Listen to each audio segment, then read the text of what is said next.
Muito bem, bom dia, são 8 horas e 30 minutos aqui no estúdio panorâmico da Rádio A Voz FM. Em crescimento, o nosso lema é tempo de crescer, e agora em janeiro tivemos em 11º lugar de todas as rádios pelo site de Maceió, em 11º lugar. Isso é um feito. Em setembro foi 10º, em outubro 11º, dezembro, novembro 12º,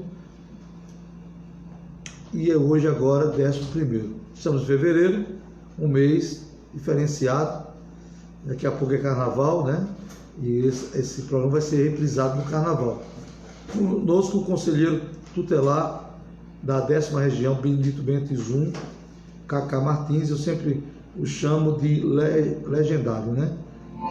E é um homem inteligente, articulador, faz parte de um grupo político chamado Alain Pierre, que provavelmente seja o pré-candidato a vereador, cortando o cordão umbilical da família Galba. Mas é aquele momento do voo, né? É necessário que a águia filhote fique no ninho, e chega um momento que a própria natureza faz a mãe águia soltar seu filhote para que ela verdadeiramente venha aprender a voar. Mas aí vocês já voam sem precisar aprender a fidelidade, a honradez. Isso já é um aprendizado muito grande. Eu sempre acredito que é importante ser fiel na ausência. Na presença todo mundo é fiel. Quero ver na ausência. Cacá Martins, quando se fala Cacá Martins, se fala Conselho Tutelar. Essa bagunça vai ficar como? Bom dia, Cacá. Bom dia, professor Hamilton. Gostei do professor. Pastor, fui professor da Facima. Educador, uma pessoa hoje consolidada de relevância em Maceió, no estado de Alagoas, por onde a gente passa, e se fala nas questões básicas da sociedade, se fala no pastor Hamilton e no programa da Rádio A Voz, que tem feito um trabalho de ligação entre o alto escalão político do estado de Alagoas e as raízes da sociedade, que são as entidades, as organizações e as pessoas que participam, amam e são simpatizantes de uma boa política. Então, a gente fica muito à vontade e agradece a cada vez a Deus por estar aqui nesse momento tão especial, para que a gente possa discutir as questões de Maceió e de Alagoas em relação à política da criança e do adolescente, que é a nossa casa, e dizer que a gente está nessa política há muito tempo e a gente conhece um pouco dela e participa dela de forma incisiva. E deixar aqui também um abraço para todos os beneditenses, todos os maceioenses que defendem e promovem os direitos da criança e do adolescente. Muito bem, mas antes de falar de Conselho Tutelar, o homem é um ser eminentemente político. E essa questão das passagens de aumento abusivo, né, de 3,65 para 4,10, no dia 23 foi publicado no Diário Oficial, um dia antes do Natal, e após o Natal, dia 26, a comissão aprova algo vergonhoso. E todos que chegam aqui não concordam. Coronel do Vale, os outros coronéis Paz, delegado Fábio Costa, e assim todos que estão sendo entrevistados. O Raimundo Medeiros, entrevistamos aqui várias lideranças, vários presidentes de associações, principalmente quem representa o povo ou está perto do povo, porque o Conselho Tutelar está perto do povo, não está só perto da criança e do adolescente, mas também de seus pais, o que é uma passagem de ônibus absurda, onde eu tive aqui semana passada o Brivaldo, e ele disse bem claro, a prefeitura é vizinha ao terminal, e é um absurdo, pastor, 4 da manhã, a quantidade de ônibus são poucas, aparentemente naquele espaço, os ônibus, 10, 15 ônibus, parece estar cheio, mas não dá, fica muita gente esperando, então fica a situação da lotação, e eu fui bem claro aqui, dizendo que a questão que quem faz lotação quer regularização, simplesmente precisa regularizar, mas é um motivo de desculpa todo ano ter aumento para que não haja regularização. quem faz lotação, alternativa, porque para quem está com pressa, tem que ser alternativo, transporte alternativo. Você como liderança, você como conselheiro tutelar, você como professor do Estado, como é que você enxerga essa situação? Porque o prefeito, depois de tanta pressão aqui, ele deu uma declaração que não teria realmente o aumento. 2 dias depois, a SMTT foi para Veleiro. Interessante que só foi punida Veleiro. Todas as empresas que eu entrevisto aqui, os entrevistados dizem que todos, o Raimundo disse, pastor, se for mexer, todos estão com aquele ferrugem, porque são tudo carcaça nova por fora, mas o eixo, tudo é velho. Como é que você vê isso aí, Cacá? Olha, bom, pastor, a questão da política de transporte em Maceió é um caos já anunciado. Se você pegar historicamente essa questão, você vai perceber que desde o governo municipal de Ronaldo Lessa que se discute o transporte coletivo em Maceió. E lá na época houve um avanço no sentido de que até as lideranças foram a Porto Alegre, a Salvador, para encontrar um modelo... Curitiba também. Curitiba, um modelo que pudesse melhorar a situação da população em relação ao transporte coletivo. E aí você imagina que no Benedito Bentes foi implantado o primeiro sistema integrado para o transporte coletivo, que de certa forma ia minimizar muito o sofrimento dos usuários.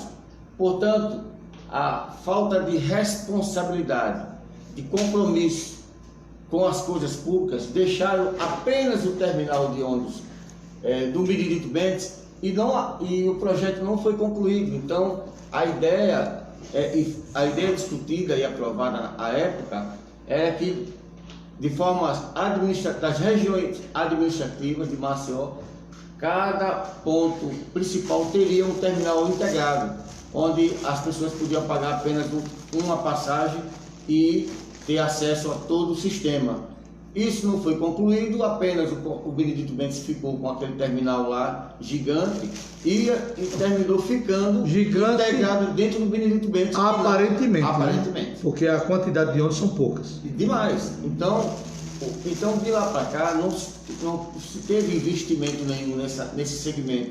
E as pessoas continuam sofrendo de manhã, tarde e à noite, e principalmente nos finais de semana, onde foi pregado que se daria todo o apoio aos usuários para que as pessoas tivessem acesso ao lazer de forma mais confortável, e não teve. Então, a realidade dessa passagem, e aí a gente sente falta de uma discussão ampla. Audiência pública que há 2 anos atrás foi feita uma no Benedito Bentes. Eu estava lá. Ao seu lado, até eu mandei uma foto para você, resgatando lá no Facebook, uma foto ao seu lado, naquela discussão. Mas eu diria que uma discussão rala, sem muita profundidade. Que com 1 semana, 2 semanas, teve aumento. Teve aumento.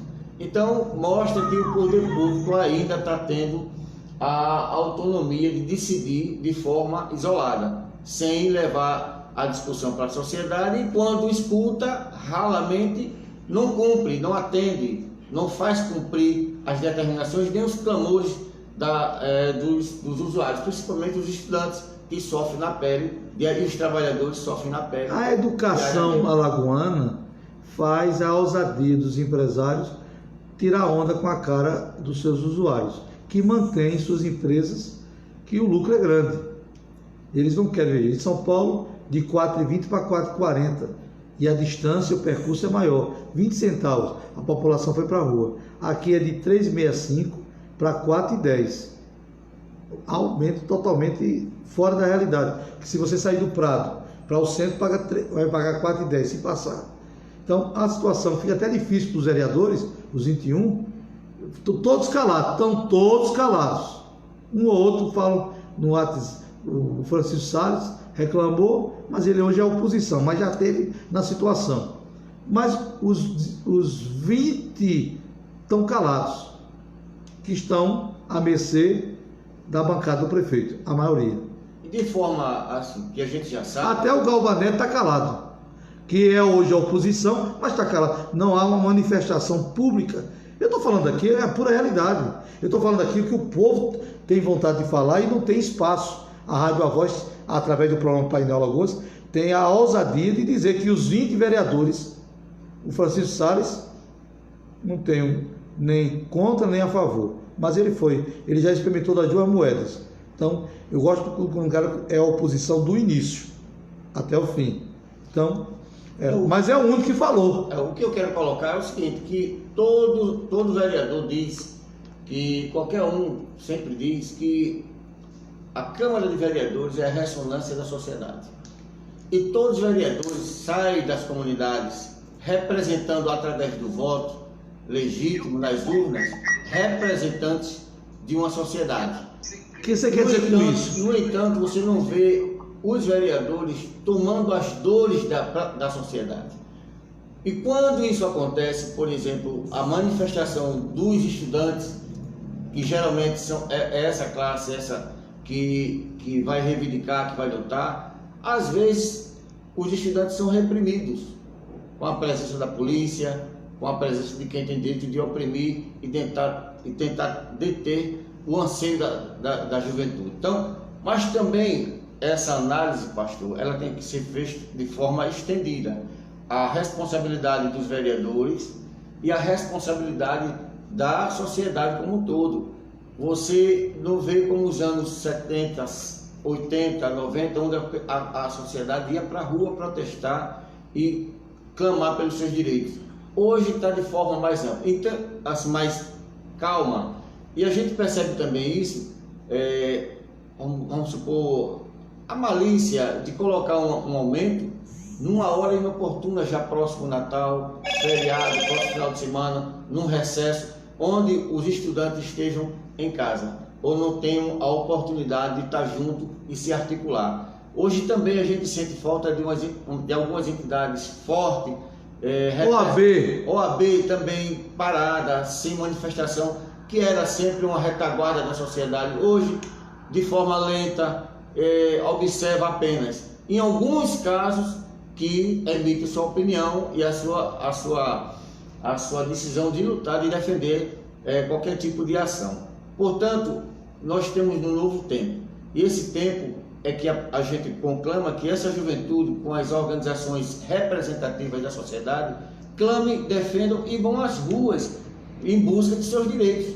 Então, você tem hoje as escolas públicas e particulares totalmente caladas, por falta de lideranças jovens que possam puxar essa discussão, que possam ir à Câmara de Vereadores com propostas condizentes, que possam discutir com o Executivo propostas e inclusive buscando conteúdos técnicos para mostrar tanto à Câmara como aos empresários e ao Executivo que esse aumento ele é abusivo. Agora, a gente percebe, Cacá, você por ser uma pessoa pública, a gente percebe que ninguém está preocupado com a família. Por exemplo, que se faz o seu deslocamento, não importa a área, principalmente na parte alta, para um hospital, para uma clínica. Então, essa pessoa que já ganha um salário minguado, a dificuldade, né? Primeiro, passa 1h30 para chegar, se depender do trânsito, pior ainda. Na volta, quase 2 horas para chegar no Bio. Então é complicado. E à noite, né? À noite, quando as pessoas estão voltando para casa, aqueles que largam das faculdades, das escolas. Não, quem larga às 6h30, 7 horas, chega quase 8 horas. E quem larga às 22 horas de uma faculdade, por exemplo, de uma escola noturna, vai chegar à meia-noite. E com a falta de segurança que permeia Maceió, é muito difícil. Assalto, estupro, as coisas acontecem constantemente. Temos SMTT, Transpal e Prefeitura. Todas três ficam em silêncio nesse momento em defender os usuários. Mas todas três se alimentam dos usuários. Exatamente. Porque não representa o transporte urbano, que é uma concessão concedida por 10 anos e a cada ano renovada. E outra coisa, não estão respeitando os requisitos solicitados da concessão. Mas descobriram agora que eles não estão cumprindo? A gente percebe que alguns parlamentares têm um discurso, têm uma defesa. Vanessa Nado, Levita do Rei. Eita, Cacá, sempre ajudando a família. Muito obrigado, Danês. Muito obrigado pelo apoio de sempre. E dizer assim que a sociedade tem que cobrar mais dos vereadores, tem que estar mais junto deles, para poder saber qual o compromisso deles com a cidade de Maceió. Nós temos alguns, você falou aí do Salles, que é a oposição, mas a gente também acompanha o desempenho do vereador Galba Neto, que quando necessário tem um posicionamento firme, concreto, decisivo, incisivo, contra essas questões que prejudicam a sociedade. Inclusive, mas é preciso avançar ainda mais. Não, inclusive, a gente sente a dificuldade agora, parece que a contaminação, porque nenhum vereador mais vem para o painel Lagoas. É como se fosse receber uma ordem, né? Eu marquei com a assessoria, a Gabi, do Galba Neto, nem satisfação deu. Então, é um gabinete que não tem respeito à imprensa. Então, estou aqui fazendo uma crítica ao Galba Neto, que ele ia falar dos feitos, das ações, dos projetos que ele desempenha. Tive também dificuldade com seu pai para vir aqui, marcou comigo e houve uma desculpa. Então, a gente percebe que tem que haver mudança, porque, por exemplo, quando um representante do povo eleito para defender não é o bairro X, mas toda Maceió não vem para uma entrevista, é porque alguma coisa está errada. Essa crítica eu faço principalmente ao Galba Neto, que é a oposição e houve dificuldade. Não houve nenhuma agenda. Você daquele dia não pôde vir, mas marcou outra data, está aqui. Então isso. Mas eu tenho certeza. Você manda esse recado para a Gabi, não manda? Exato. Eu tenho certeza que ele vai te atender, porque é um compromisso. Muito estranho. Alguma falta de comunicação houve, mas não é do feitio do vereador e da família Novaes. E a conversa era para falar dos feitos. Todos os vereadores vêm aqui, nós falamos das ações, dos prestação feitos, de contas. Quem faz a avaliação é a população. No momento que não vem, não dá satisfação, alguma coisa é errada. Tem alguma coisa errada. Ou foi realmente uma falta de agenda, ou realmente. Mas a família Novaes sempre teve um compromisso muito forte na parte alta de Maceió. Eu tenho certeza. Mas eu sei que você não é menino de recado, mas manda um recado. Não, eu vou conversar com a assessoria se existe uma crítica para a família Novaes, Galba Novaes, pai e filho, essa é a crítica. Porque no momento que um parlamentar foge de uma entrevista, principalmente de uma entrevista que vai ser realizada para prestação de serviço, fosse para cobrar, mas para mostrar as suas áreas de atuações, todos a gente fez aqui, todos. Mas eu tenho certeza que ele vai dar uma resposta a Vossa Senhoria e tudo isso vai ser esclarecido. Mas vamos à nossa. Mas aqui não tem, arrumadinho. Não tem, eu sei disso. Agora, Cacá, o Conselho Tutelar recebeu um nocaute na eleição bagunçada, que você já tinha uma prévia manifestação, né, alguns, desde fevereiro de 2019, do ano passado, já entraram com requerimento pedindo cancelamento. Quando chegou outubro, foi aquela bagunça, eu não quero dizer dos outros bairros, mas do Benedito Bentes, região 10, que aquilo ali parecia um ringue de violência. Primeiro, a urna chegou quase 10 horas, 9 alguma coisa. Segundo, foi só uma escola para todo o Benedito Bentes, um absurdo. Terceiro, os 5, que é uma coisa que todos ficam dizendo que foi uma mudança que o povo não queria. Eu não acredito nisso, porque o homem de bem não ficaria naquela fila. O pessoal da igreja disse, nenhum ficaria numa bagunça daquela.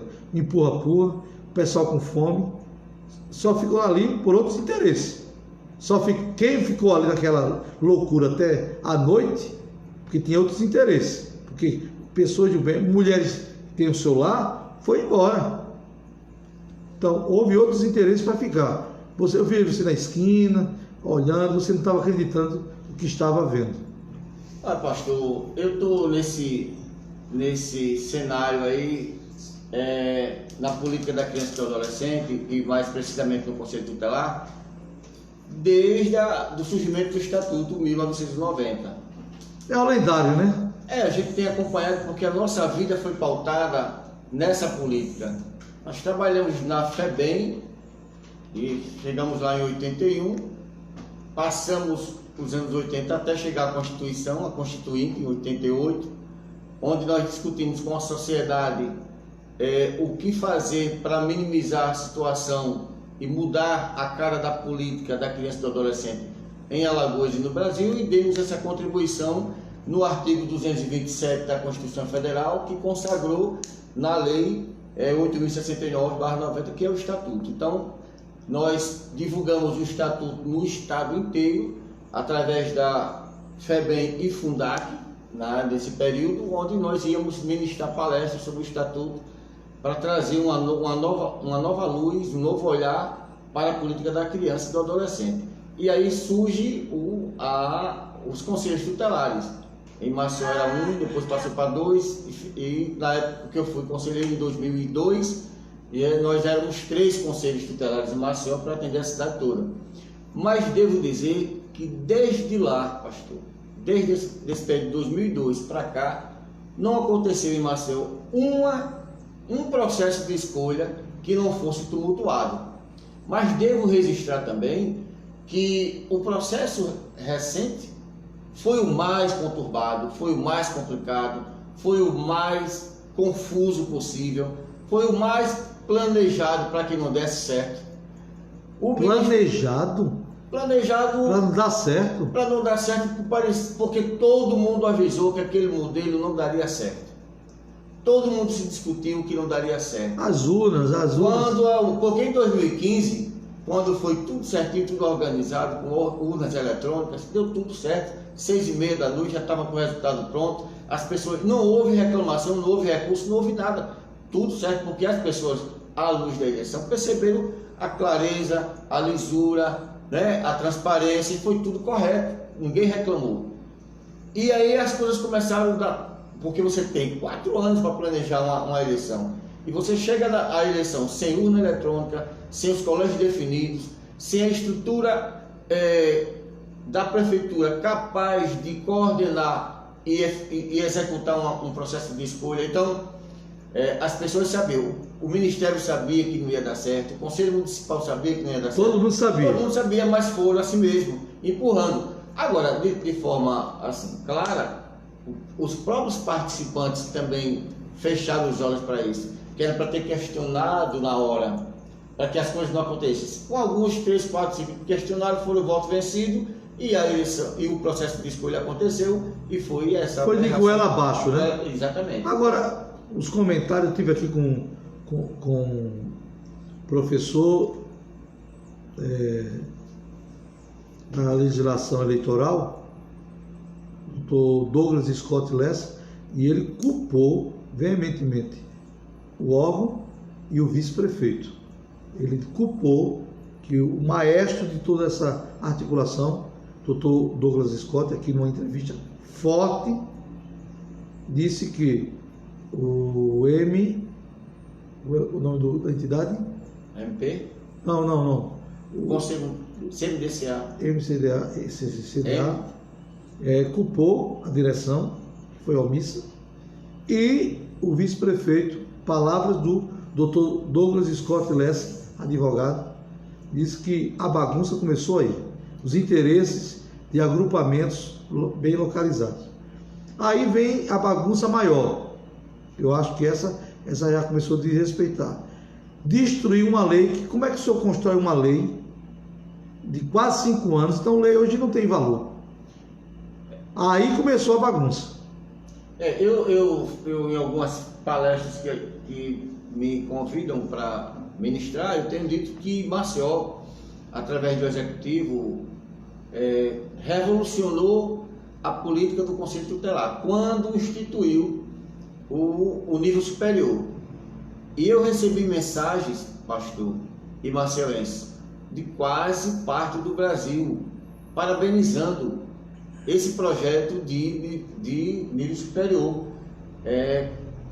dando assim uma ênfase de que era necessário avançar nesse sentido. Então, a Prefeitura de Maceió, ela deu um avanço demais quando ela disse, e ainda preparou os candidatos, ainda disse, no próximo processo de escolha, daqui a 4 anos, o processo de escolha será com nível superior. Então, cada um que foi para o pleito sabia que na próxima eleição já seria. Nada foi surpresa. Nada foi surpresa. 4 anos. Então, depois de 4 anos, no novo processo de escolha, houve uma discussão, houve um desespero em busca de entrar e participar do processo a qualquer custo. Então, o que foi que aconteceu? A pressão foi muito grande, o executivo recuou e mudou a lei. No que mudou a lei, deu brecha para outras mudanças. E aí o processo começou a capengar. O processo começou a ter um desvio de objetivo e de propósito. Então, ninguém mais pôde conter. Ninguém. Nem CMDCA, a Câmara de Vereadores começou a buscar artigo, mudança na lei, e o Conselho Municipal também ficou alheio à situação. O Ministério Público disse que estava tudo bem, no final deu tudo errado. E agora, reparar esse dano está muito complicado. 120 dias, termina quando? Qual mês? Em abril. Como é que o senhor enxerga essa situação? Olha, a população não acredita mais não, viu? Eu estou muito tranquilo nessa situação. Então, existe uma preocupação das pessoas que querem tomar posse e existe uma preocupação daqueles que estão no mandato. Essa guerra do braço, a minha opinião, quem perde para mim são as crianças e os adolescentes. Exatamente. Tenho certeza de muitas pessoas, mas muitas pessoas que eu conheço, que foram eleitos, que têm plenas condições de assumir o mandato, que são dedicadas, que têm trabalho nas suas comunidades e que precisam... Você está sendo justo. Exatamente, a gente não pode aqui estar, eu não posso defender a minha bandeira. A minha bandeira é a política da criança e do adolescente. Então, se para a criança e o adolescente, os que foram eleitos vão exercer de forma responsável o mandato, que assumam, não tem problema nenhum.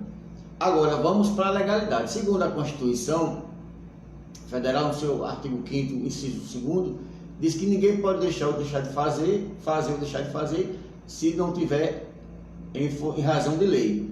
Então, se for justo, se a Justiça do Estado de Alagoas entender que a parte A está correta, que a parte B está correta, que se faça justiça.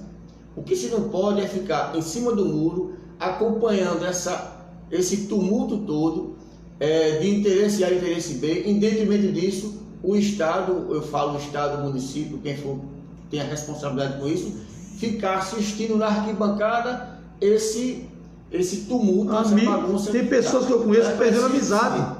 Por causa disso, perderam amizade. Exatamente. Nessa guerra. Eu tenho trânsito em todas as partes. Eu converso com todos, respeito todos e por isso quero e preciso que todos também me respeitem. E tem acontecido isso, pastor.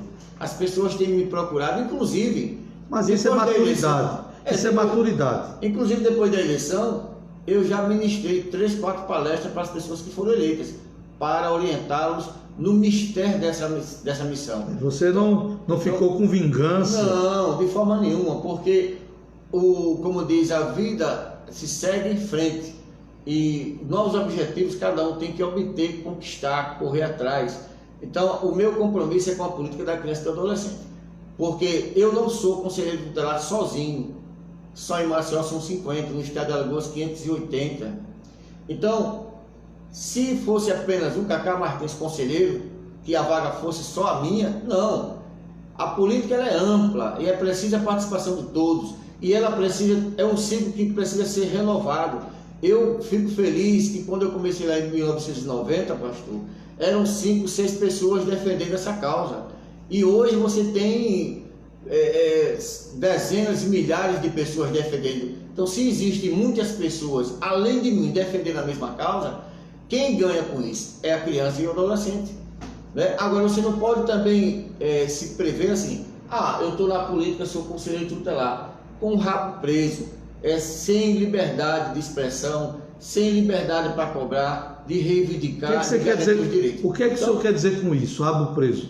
Abra o preso, quando a gente fala, é uma fala popular, extremamente popular, aqui no Nordeste. Ou seja, de quando as o pessoas mandato foi comprado? Eu não digo comprado, mas quando ele está atrelado ao poder. E o poder, às vezes, não quer que você busque os direitos de forma concisa. Por exemplo... Aqui o pessoal está dizendo tumulto, houve tumulto. Nessa situação toda, ficará uma mancha em 2019.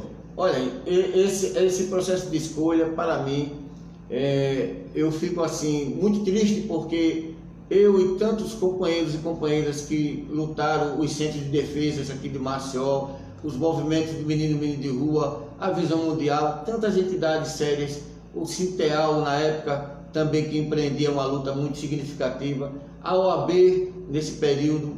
Então você tinha várias entidades sérias envolvidas nesse mistério de garantir o direito da criança e do adolescente. Você tinha o Fórum em Defesa da Criança e do Adolescente, você tinha um professor Edmilson, que também foi um baluarte, o advogado Leonardo Araújo, a Dione, você tinha a Eliane, você tinha várias pessoas envolvidas na defesa e garantia do direito da criança e do adolescente, que hoje a gente fica olhando, quando a gente se encontra, diz: Martins, nós deixamos num patamar e hoje está em outro, e está nessa situação que está. Mas é muito difícil, muito ruim você estar olhando para o que você ajudou a construir e ver que as coisas estão indo por água abaixo, sendo destruídas de forma desigual. Então, assim, o nosso compromisso ainda, pastor, é de contribuir com essa política, é de ajudar aos novos companheiros que estão ingressando na política, para que eles tenham um discernimento nessa política. O Raimundo Medeiros, tem Vanessa, Itamar, Marcos, Antônio, Elionês Correia, Josevaldo, lá do Bio, João, Marcos Lins. Então muita gente está ligado. Pode ligar 3338-2403. O que é que você acha dessa bagunça do Conselho Tutelar? Mas devo dizer também que hoje o Conselho Tutelar passou um mês agora sob júdice, trabalhando, aguardando da Justiça uma posição, uma determinação, o que acontecerá. Mas as pessoas que estão hoje no exercício da função têm um compromisso de zelar. Eu tenho dito a eles: olha, não importa o que vai acontecer, o que importa é o dia de hoje que você empreende para garantia e defesa e promoção do direito da criança. Eu não quero saber o que vai acontecer, se eu vou permanecer, se eu não vou. O que acontecer justo para a sociedade, nós vamos acatar. Mas, acima de tudo, o compromisso com essa política, cada um de nós tem que assumir de forma categórica, responsável, no seu dia a dia, acordando e dormindo, trabalhando nessa direção do bem da criança e do adolescente. É isso que em particular eu tenho feito, é isso em particular que o Conselho da Região 10 tem feito todos os dias, da Região 9, e são os dois conselhos do Benedito Mendes. O senhor está naquela situação: se assumir, tudo bem; se não assumir, também tudo bem, porque aquela coisa, seja feita a vontade de Deus, né? Agora, você é consciente que cinco, e com essas pessoas ali que trabalham. Os 5 eu não digo que trabalham, mas com esses ali da sua região. Eu não compreendo, pastor. Eu quero dar aqui um exemplo do futebol, e para chegar aqui no Conselho Tutelar. Parece que não tem nada a ver, mas olha, o cara ganha no futebol 200 mil, 300, 600 mil para jogar futebol. E às vezes ele reclama do campo, às vezes ele reclama do juiz, às vezes ele reclama porque tem um jogo na quarta e tem um jogo no domingo, e que não tem tempo para descansar e tal, mas ganhando esse absurdo de dinheiro, que é da profissão dele. No Conselho Tutelar, razoavelmente bem, o Conselho Tutelar ganha, tem um salário condizente com a função, diferentemente de muitos estados da federação. Muitos conselheiros em Alagoas, em muitos municípios, recebem salários mínimos e fazem a mesma, e desenvolvem o mesmo trabalho, porque a lei é uma só. A lei que rege o estatuto que rege aqui em Maceió vai reger em Arapiraca, em Coité do Noia, em qualquer canto. Então, eu sempre digo aos companheiros e companheiras que independentemente do O salário... Raimundo Medeiros está mandando bom dia. Bom dia, meu amigo. Um abração. Liga para cá, Raimundo, 3338-2403. Independentemente do salário, você assumiu um compromisso. Você assumiu uma responsabilidade com a causa. Então, se você tem compromisso com a causa, meu amigo, independentemente do salário, disso, daquilo, outra condição que lhe der, você tem que desenvolver. Eu digo isso porque no ano 2002, quando eu assumi o Conselho Tutelar pela primeira vez, eu e o Carlinhos, lá no Benedito Bentes, éramos 2 apenas. E o Conselho Tutelar era dividido no Benedito Bentes para aqui onde nós estamos. Então, eram 3 daqui, da região 4, com 2 do Benedito Bentes. Então, nós tínhamos que atender saindo do Benedito para aqui, para a antiga granja. E não tinha essa estrutura. Não tinha, era uma Kombi para a Maceió toda, para 3 conselhos. O telefone não existia, não tinha ar-condicionado nas salas. Então, você tinha uma dificuldade imensa. Quanto é que ganha hoje um conselheiro tutelar? Hoje, Bruto 4.500. Líquido. Líquido 3.700. Celular livre à vontade e um carro à disposição no dia que você está de plantão. Então veja, e as portas se abrem, você faz amizade, um leque. Agora, será que muitos estão mais preocupados com o salário do que com as crianças e adolescentes? Olha, essa situação ela é intrínseca de cada um. Chegando aqui o grande Regis Cavalcante. Aí vai. Essa região. É o Regis da região, né? Que ontem eu tive o privilégio de retornar à minha terra natal. Fui fazer uma visita no aniversário da minha amiga Zezé, na Rua Nova. Quero deixar um beijão para ela, e a família estava toda reunida ontem em Fernão Velho, e eu tive esse privilégio de mais um ano participar do aniversário. 120 dias. Tem prazo. Todo prazo tem seu fim.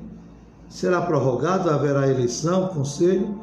Vamos para o intervalo cultural e daqui a pouco voltaremos com o Cacá Martins, conselheiro tutelar da região 10, Benedito Bentes 1, e será o último bloco, e ele vai dizer se, na sua experiência, haverá eleição ainda esse ano ou no próximo ano. A bagunça já está feita.